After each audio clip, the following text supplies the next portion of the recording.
Lucas 6:32 po. Babasahin po niyo yung lingkod. Pakinggan po ninyo. Napakaganda po ito.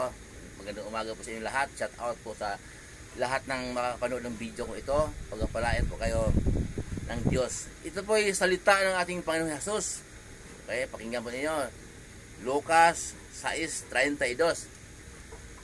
Kung ang nagmamahal lamang sa inyo ang inyong mamahalin, anong pagpapala ang nararapat sa inyo?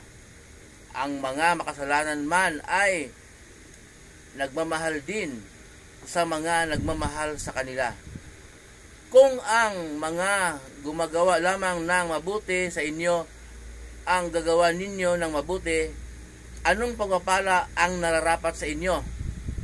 Kahit ang makakasalanang tao ay gumagawa rin yan. Ayun po. Binasa niyo yung lingkod. Malapit na po kasing Valentine. At ngayon po ang unang araw ng pangangampanya po sa eleksyon 2025 po. Narinig po natin yun sa mga politika. Magmahalan kayo. Okay. Bila po sa politika, kaya sa mga kumpanya, sabi ng mga presidente ng kumpanya, sa mga chairman, mga may-ari, magmahalan kayo, sabi ng mga tauhan. Hindi nila alam yun na maraming klase pagmamahalan. Kung mabasa mo si Jesus nagsabi, magmahalan kayo gaya ng pagmamahal ko sa inyo, yun, pasok yun. Dahil ang pagmamahal po ni Jesus, yung salita po ni Jesus, yun ang nais ng Diyos Ama makapangyarihan sa lahat. Okay po. Mabasa po natin sa Mateo 17:5 ang sabi, tinig ko mula sa langit, ito ang minamahal kong anak na lubos kong kinalulugdan, pakinggan ninyo siya. Si Jesus pong tutukoy ng anak, kaya yun po ang ating pakinggan. Pero kung ang tao pong salita, magmahalan kayong anak, magmahalan kayong lahat, politika man yon o may-ari ng kumpanya, o chairman, o presidente ng kumpanya, akala po nila kasi pag nagmahalan, sa Diyos na. Mayroong iba dyan gumahalan Hindi nag-aaway, kasundo. Paano magkasabot sa nalakawan? Pagkasabot sila sa drugs, sugal, kung lahat ng bisyo. Kung walang pang drugs, isa walang pang sugal, bibigyan pang drugs. May asawa yung isa, pagpanggap yung binata, tutulungan naman ng isa. Kasi maliligawan sa itong dalaga Binata yan. Ayan. Dito sa Diyos yun Hindi lahat ng magmamahalan sa Diyos. Kasi sabi po dito, kung ang nagmamahal naman sa inyo, ang siyang mahalin ninyo, anong pagpapala? Ang nararapat sa inyo. Yung mga makasalanan man ay marunong din magmahal. So intindihin po natin, ang mga makasalanan marunong magmahal sa mga taong nagagamit nila. Okay? Mahal ng mga may-ari ng bar yung mga customer. Mahal ng mga may-ari ng masugalan ang mga manunugal. Okay? Yung mga nagbibinta ng aliw, mahal nila yung mga customer nila, parokyano nila. Hindi po lahat ng magmamahalan sa Diyos. Okay? Mayroon iba naman, makita niya masungit, pero biblical siya. Biblical siya. Sa Diyos siya. Takot siya sa Diyos. Okay? Hindi siya takot sa tao.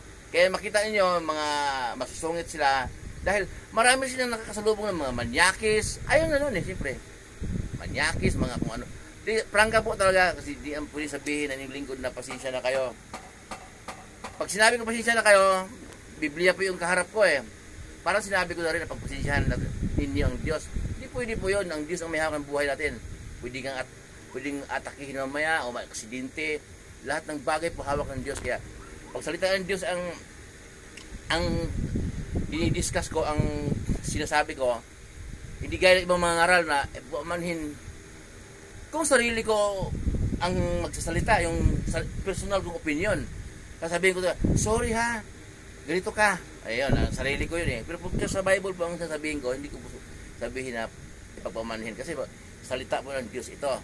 Kaya hindi po lahat ng pagmamahalan ay sa Diyos. Okay?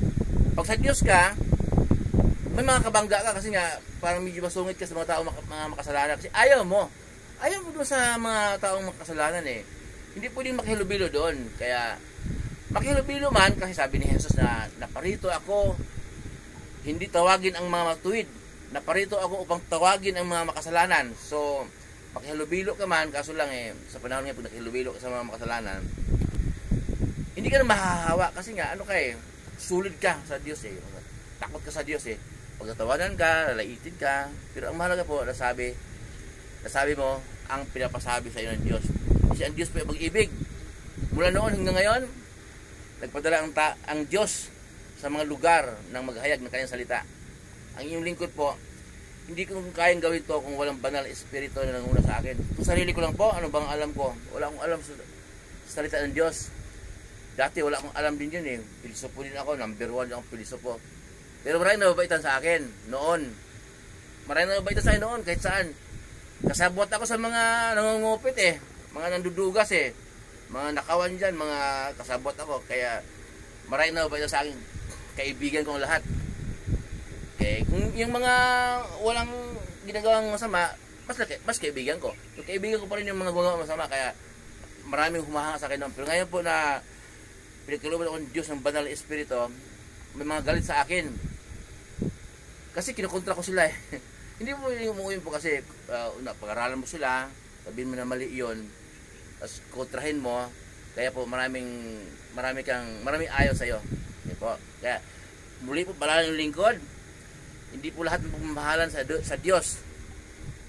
Ang inyong lingkod may binabasa ng verse, kaya basahin din po ninyo. Muli po ang inyong lingkod, si Chef Roy. Mabuhay po kayo lahat. Ingatan po kayo ng Diyos.